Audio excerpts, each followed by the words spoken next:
We are starting chapter 17.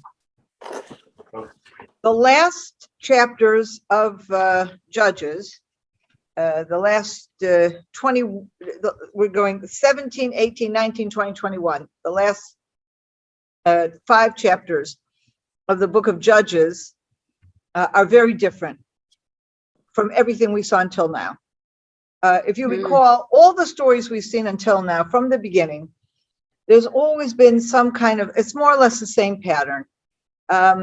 There's a problem, some kind of an external enemy that is oppressing the nation. Very often that enemy is preceded by sins of the nation of Israel, where they've left God or they're worshiping idols or whatever. And as a result, God brings this enemy. As a result, the nation is suffering. As a result, God brings a savior of sorts. And these different saviors, who are the judges, have done things in different ways. And what we did see was there's certain, I don't know, shall we say, certainly towards the end, we see a certain deterioration. Okay, Gideon was a high point. And then after Gideon, we start really deteriorating. His son is a tyrant and a mass murderer. And then we have Jephthah, who, did good things, but he also was problematic in his own way. And then, of course, we have Samson.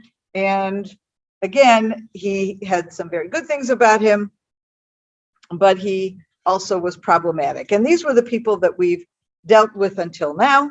And now all of a sudden we have a completely different story. There is nothing about an external enemy. There are no saviors, but there are 2 stories here. One, chapter 17 and chapter 18, is the story of Micah and his very odd pagan temple, somewhat pagan temple. Okay, we'll discuss it. And the last 3 chapters, 19, 20, 21, is the story of the concubine of Gibeah and the massive civil war that ensues, and then how that somehow comes to an end. There are many discussions as to what is the significance of these last 5 chapters, number 1. And number 2, chronologically, when exactly did these chapters happen? And why this even is raised, why this question is raised, is because there are a few things that are mentioned in these last chapters that seem to raise questions as to whether this could possibly be at the end of the period of Judges as opposed to the beginning. Keep in mind that the period of the Judges was probably close to 400 years. So, for example, in the story we're about to read, at the very end of chapter 18, now this is interesting to me. I'm not sure what, it would be very interesting to me what is in your Bible. Look at chapter 18, verse 30. I would be thrilled if one of you would read that verse to me. If somebody volunteered to read it. Okay, Diane, read it. Chapter 18, verse 30. Okay, this is from the King James Version. And the children of Dan set up the graven image. And Jonathan, the son of Gershom, the son of Manasseh, he and his sons were priests to the tribe of Dan until the day of the captivity of the land. Okay, so now I will tell you what is written in all Hebrew Bibles, okay? The word Manasseh is written very strange. The Menashe, okay, you have a mem, nun is the n sound, and shin hey, which is the sh, okay, Menashe. The nun, which makes the n sound, okay, the way it is printed in every single Hebrew Bible is that the nun itself is small and raised above the word. Oh, So that it looks like it says Moshe, Moshe, but with this little nun hanging there. And so when you look at it, you wonder, is this Menashe or is this Moshe? Okay, now who's Gershom? Gershom is Moses. Son Gershom is Moses, is the name of Moses' son. son. Yes. So that there is a tradition that this fellow, Jonathan, was actually the grandson of Moses. Okay. And they wrote Menashe to hide that. They add a little nun there so that why? Because this is, if indeed this Jonathan is the grandson of Moses, that doesn't speak very well. Okay. Moses, this guy is well, we'll discuss exactly what he does, but suffice it to say that he's become a priest to a pagan temple. And so, okay. But if indeed this Jonathan is a grandson of Moses, this cannot possibly have taken place at the end of 400 years. No. Okay. After Joshua, which is 20 years, it can't possibly somebody that's 420 years after Moses died. Right. It has to be, so that's one of the things that people say, if indeed he's the grandson of Moses, then this would have had to take place at the beginning of the period of the judges, which would be 20, 30, 50 years, whatever, after Moses died, which makes a lot of sense if it's his grandson. That's one thing. The next thing is if we go into the next story, and we're talking about this whole civil war. If you look at chapter 20, verse 27, verse 28, okay? And again, we're going to go through these verses in order. I'm just now referring to them so you can see what we're talking about. Suffice to say, we're in the middle of a civil war. It is the nation of Israel against the tribe of Benjamin, and they want to consult God through the breastplate, the breastplate with all the different colored stones, and that's used as a method of communication. And it is the high priest who wears that, and through that, they can communicate to God and get answers. And so in verse 28, we learn Phinehas, the son of Eleazar, son of Aaron, the priest, ministered before him in these days. So what happens is they, as part of this war with Benjamin, are going to consult with Phinehas. And again, who is Phinehas? He's the grandson of Aaron. Yeah. Again, that cannot then take place at the end of the period of Judges. That has to be the beginning of the period of Judges. Now, you could say it's not the same Phinehas. When it says it's the son of Eleazar and Aaron, it's a descendant of the son of Eleazar and Aaron. It could be another Phinehas down the road. It's very possible because, names repeat themselves as you go down the generations. People name their children after their parents or their grandparents. But most commentators do believe, not all, but most commentators do believe that these last 5 chapters actually took place at the beginning of the period of Judges, not at the end. And then, of course, the question is, why is that then put at the end of the book as opposed to in the beginning? Well, whether or not it happened at the beginning or it happened in the end, there's no question that these 5 chapters represent the lowest point possible that the nation of Israel can get to during this period. And in fact, we will find several times the phrase being used, at that time, there was no king in Israel. The first time we see that is chapter 17, verse 6. In those days, there was no king in Israel. Every man did as he pleased. We see it again in the beginning of chapter 18. In those days, there was no king in Israel.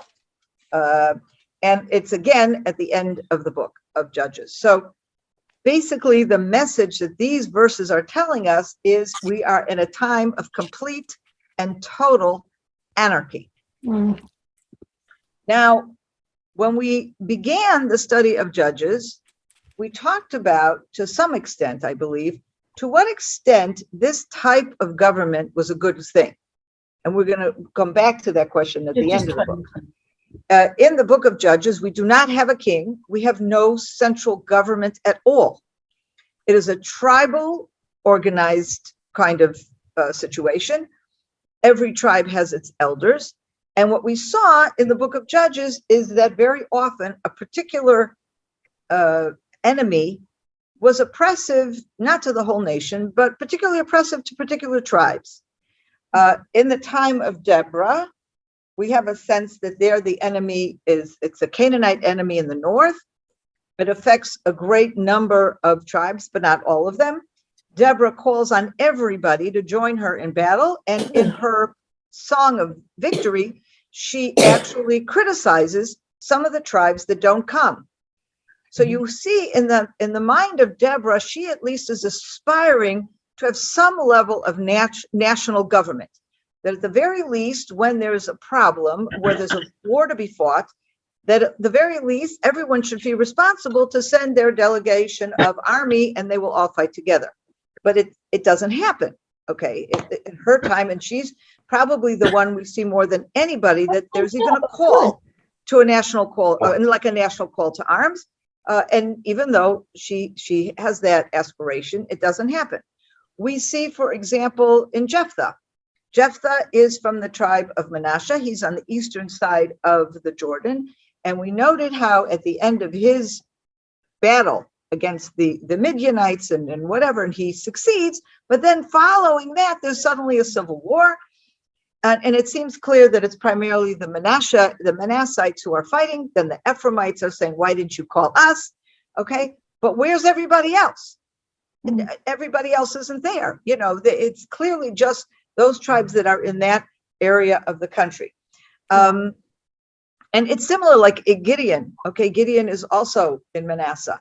And so you also have a sense with Gideon. The battle seems to be focused primarily in Manasseh. And so on. So you have the sense of not just a regional or tribal kind of organization, but even in times of trouble, very often each tribe experiences things differently and responds differently. And we don't have a king. So the question is, of course, is this a good thing or is this a bad thing? What was the ideal? Did God originally want there to be just the elders of each tribe? Or did he originally want a king and we just didn't get to that yet? Okay. Many believe that the book of Judges itself is pulling us in a direction. I mean, what comes right after the book of Judges? Book of Samuel. What does Samuel do? Samuel has two main jobs. He anoints Saul as king, and he anoints David as king.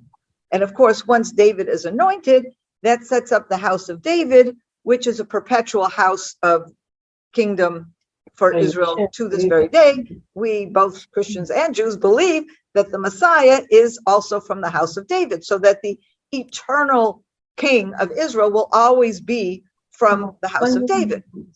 And that seems to be the ultimate in the book of Samuel. We're leading towards this crowning of King David.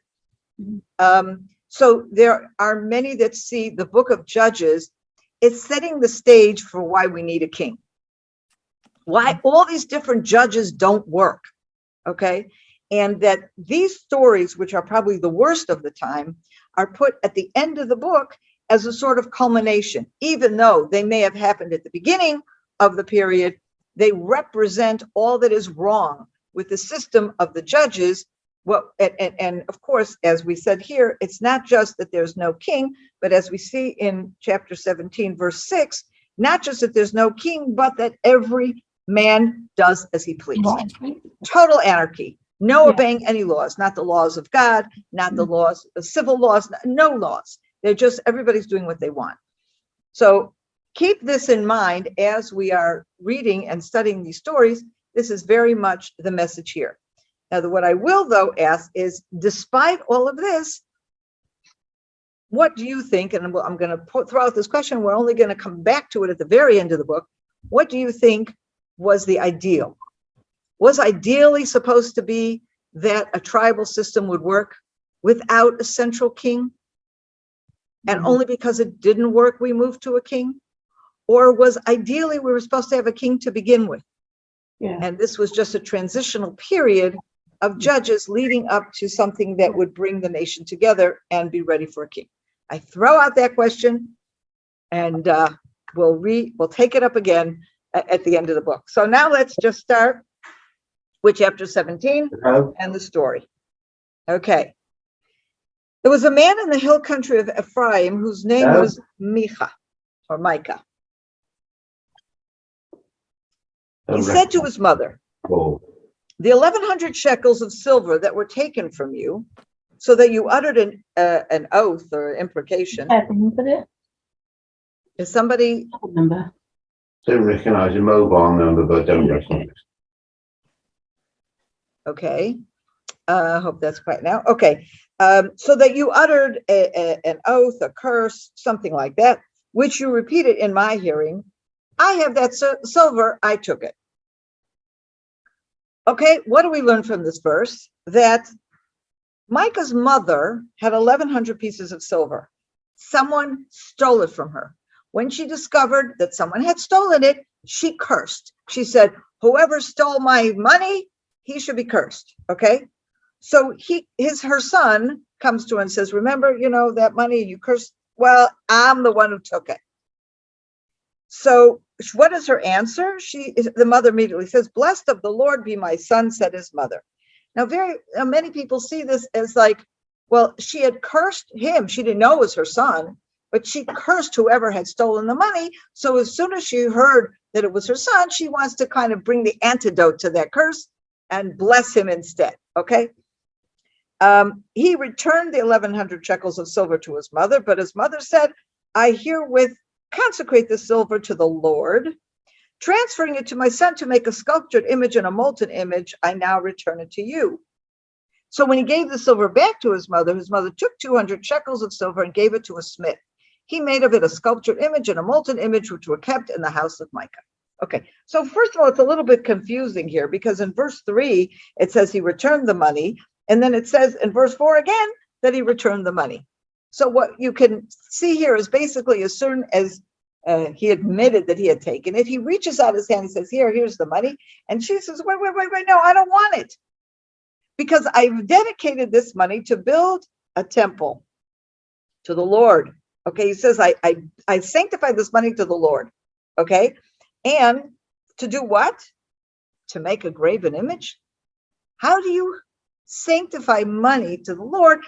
To make a graven image from the 10 commandments and all the way on down. God says, you shall have no graven images before me. God doesn't want graven images in his temples. Okay.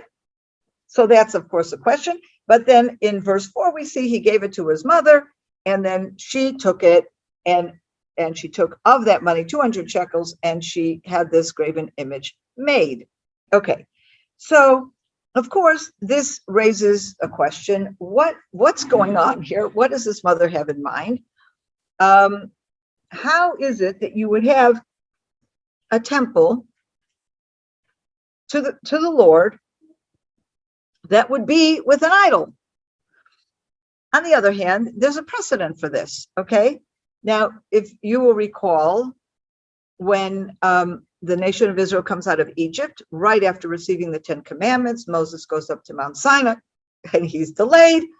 And then the nation of Israel come to Aaron and say, no, we're concerned. We want to make a golden calf. And they melt down all their gold and they create a golden calf. And in fact, in Exodus, let me see if I can find it quickly. I should have marked it, but I didn't. Let me see. It's in Exodus. One second. They call it's in Exodus 20. Here we go. Exodus 32. And when they talk about what they want to make, okay, Exodus 32, excuse me, verse 4. Make it into cast in a mold and make it into a molten calf. The word for that molten, okay, is masecha. So here they make this molten calf. Here they're making out of silver, not out of gold, some other kind of molten image. Okay. Now, I think we may have, those of you who studied the Torah portion with me, I think we refer to this when we're talking about the golden calf. It seems to be that they, after they make this golden calf, they say, this is your God, Israel. It seems to be that they have some vision of using the worship of the golden calf to worship God, which of course is wrong. They're never supposed to do it. God makes it very clear, do not put any graven images before me. But it doesn't necessarily mean that they thought this golden calf was itself a god, but some way it was becoming a vehicle to worship God. Okay? And we also see that later on when Jeroboam creates, again, golden calves. He puts one in Bethel, he puts another one in Dan. It's also, at least initially, I don't know what happens later is something else, but initially Jeroboam is a God-fearing person. Okay, he himself is told by the prophet, God is giving him these 10 tribes, they will be his. Okay, he is not looking to necessarily worship a pagan golden calf. He is putting it up as some kind of an image through which they will continue to worship God. Of course, this is wrong. This is not allowed. Okay. All I'm saying is that using these examples, you can also understand perhaps what Micah's mother is thinking. The same kind of thing. I want to worship God. Okay. I pray in the name of God. I curse in the name of God. I bless in the name of God. She has it here. She says, blessed of the Lord be my son. She believes in the God, but for some reason she thinks her worship or her service or whatever of God will be enhanced if she has this graven image there. And it's very, very possible that this is an example of the influence, the sinister influence that comes into the nation from the nations that surrounding them. We know from the beginning of Judges, one of the biggest problems, and a problem they will face throughout, is the fact that they did not succeed in throwing out all these nations. And therefore, the nations remain with these negative influences. So it's very, very possible. You see Israelites at the time, and they're looking at all these nations around them that are their neighbors, okay? And they have temples, and they're worshiping and whatever. And these people are saying, oh, no, how are we supposed to worship God? Okay, we go to a temple. Well, we bring some sacrifices on an altar. Okay, but where does it go? We don't see anything, And even if you think of the ark, which is in the Holy of Holies, that is not visible to anybody. It's there, it's there. But when you worship God based upon the way God commanded, you're not supposed to see anybody. I mean, as a God, you see, the priest is helping you with the sacrifice, but you're not seeing anything. No image. That's the whole idea. God doesn't have an image. He's somewhere. He's a spiritual being, has no image, and therefore you're just worshiping something you can't see. And yet, these people are seeing their neighbors at pagan temples, bringing the same sort of sacrifices on an altar, and there's something there. There's a statue, there's something pretty, whatever. And so they feel like, oh, we need that. We need to put this in our temple too. We still believe in God, but, it'll feel more ritualistic. It'll feel more fancy. It'll feel more respectable, if we have this thing. And so that can be a way that you can understand what's going on here. Okay, of course, nothing I say is to justify this. It's just to help us understand how someone who clearly is a God-fearing person wants to build this thing and think that this is dedicating it to the Lord. Okay? So next, verse 5. Now the man Micah had a house of God. Notice he had a temple. He had an ephod and teraphim. And he had inducted one of his sons to be his priest. In other words, we have here this sculpture, this molten image, okay? And it could be that this ephod or these teraphim were that molten image or something in addition. Clearly, this fellow Micah has really put up a temple. And he not only has now his mother's new silver statue, but he has other stuff as well. And what does he need now? He needs a priest. He's setting up business. He's setting up shop. He wants a temple. He's a bit of a businessman, this fellow, okay? He needs a priest. So he inducts one of his sons as a priest. Now, it's so classic right here. Right, what's the verse that comes right after this? In those days, there was no king in Israel. Every man did as he pleased. It is very clear. The Bible tells us who are the priests. The priests are the son of Aaron. Who are the Levites? Somebody who is from a tribe of Levi. You cannot be a priest unless you're a son of Aaron. Even if you're a Levite, you certainly just, who is Micah? It says he's from Mount Ephraim. He's from the tribe of Ephraim. Nobody in Ephraim is either a Levite or a priest. Okay, but yet he makes his son a priest. Why?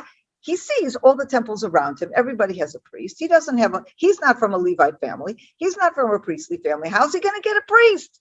He needs a priest. He makes his son a priest. But he knows there's a problem. Okay, how does he know there's a problem? We'll see what happens next. There was a young man from Bethlehem of Judah, from the tribal seat of Judah. He was a Levite and had resided there as a sojourner. This man had left the town of Bethlehem of Judah to take up residence wherever he could find a place. Now, this is interesting because the English doesn't say it exactly like the Hebrew does. I would like to read you a more exact translation of the Hebrew. Verse 7.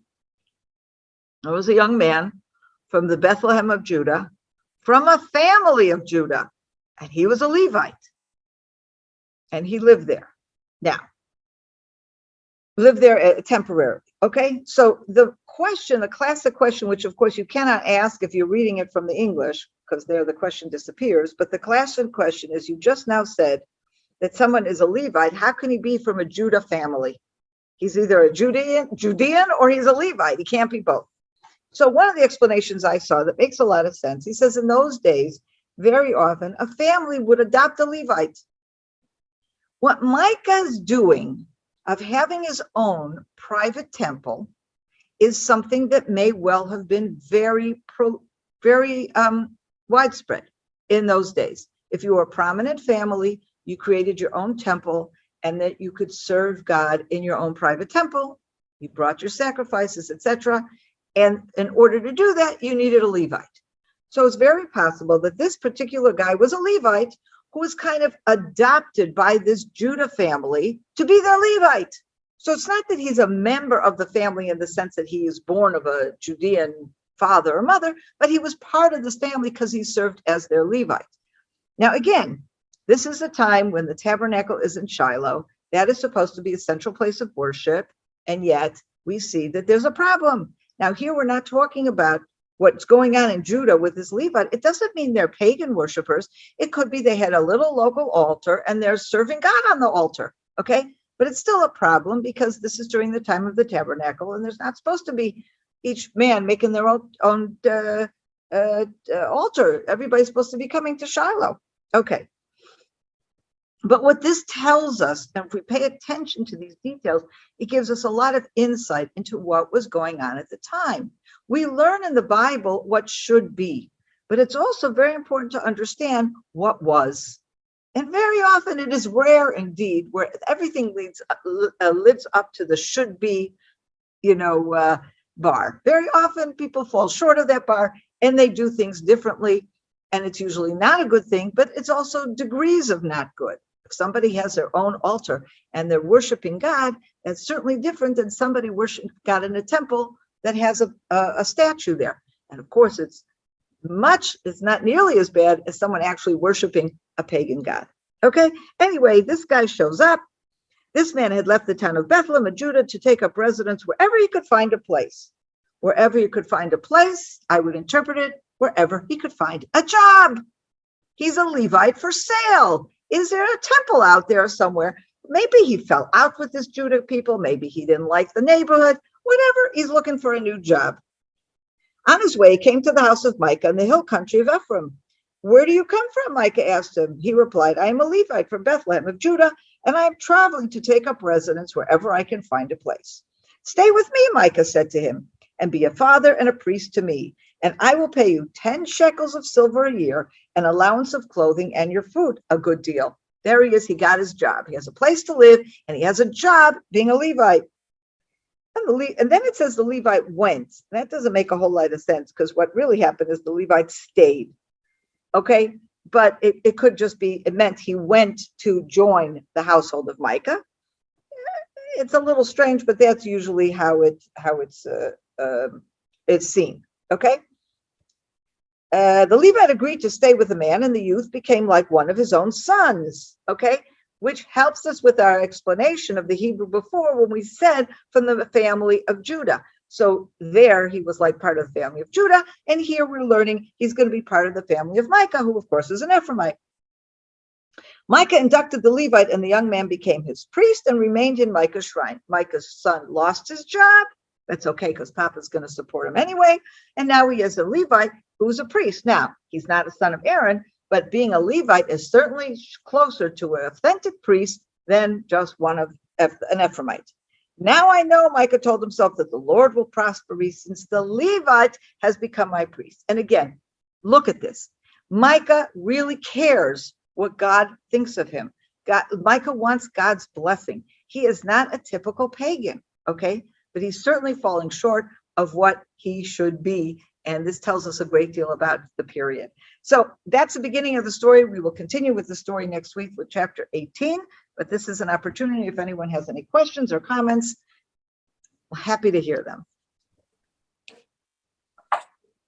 I have a question about the name. In verse 1 and 4, he's named Michayahu or Michayahu, something like that. And then it is only Micha. Right. Names like that are interchangeable. We have that with a lot of people in the Bible. Yeshayahu or Yeshaya, those are the two different Hebrew names for Isaiah. Chizkiyahu or Chizkiyah, Hezekiah, is written two different ways. Very, very common that sometimes it'll be written with the hu at the end or the, Yah at the end, and sometimes without. And what you have here by the difference between Micha and Michayahu adds God's name. Yehu is a way of saying God's name. Yah is a way of saying God's name, but when you have Yahu, that's more. These are classically interchangeable names, so it's not something that we would necessarily see as significant. It's definitely the same guy. Any other comments? Yes, Hi, Diane? Sondra. Yes. I just noticed that in the beginning, though, Micah's mother had 1,100 shekels that she had wholly dedicated Right. to the Lord. But in the end, in verse 4, after he restored the money, she only took 200 of it to make. That's right. So That's right. her dedication has decreased. Absolutely. I'll say something else, and this is something I want to take up next week. 1,100 shekels. We met the exact same amount before. We met this amount because Delilah is promised by the Philistines 1,100 silver pieces also when she betrays Samson. And there is commentary that connects those two. So that's definitely something we're going to take up next week about the connection between this story and Samson through this 1,100 shekel. Okay, good. Okay. Hi, Sondra. Yes. Hi, John. Yeah, I was just going to say, you've sort of alluded to a bit what you've spoken about this afternoon, but what I find almost one of the most sobering verses in the Tanakh is the last verse in the book of Judges, where it says, in those days there was no king in Israel, and every man did what was right in their own sight. But doesn't that describe our modern world? And with the way atheism is, that basically man has become God. Well, that's also very, very good. What does God mean here? And that's something I'm going to definitely take up at the end of the book when we talk about that phrase in general. And it's connected to what we're talking about. What was the ideal? Was the ideal a judge's kind of political structure, or was the ideal a king? And that's also related to what we mean by king. But it's the same verse that we have in verse 6 here in our chapter. It's exactly the same verse. And so this is definitely the theme that follows us through from chapter 17 to the end of the book. Yeah. But we will take that up. Okay, thanks. Thank you. Okay, great. Thank you. Wonderful to Thank you, see you all, Sondra. and we will see you again next week. Great. Thanks a lot. Thanks. Have a good week. Bye. I hope you enjoyed that film. And we have lots more film content and emails and articles that I'm sure you will enjoy as well. Check out our website at CFOIC.com and subscribe to our newsletter. You can do that right from the homepage. I know you will really enjoy the content that will land in your inbox on a regular basis. Hope to see you soon.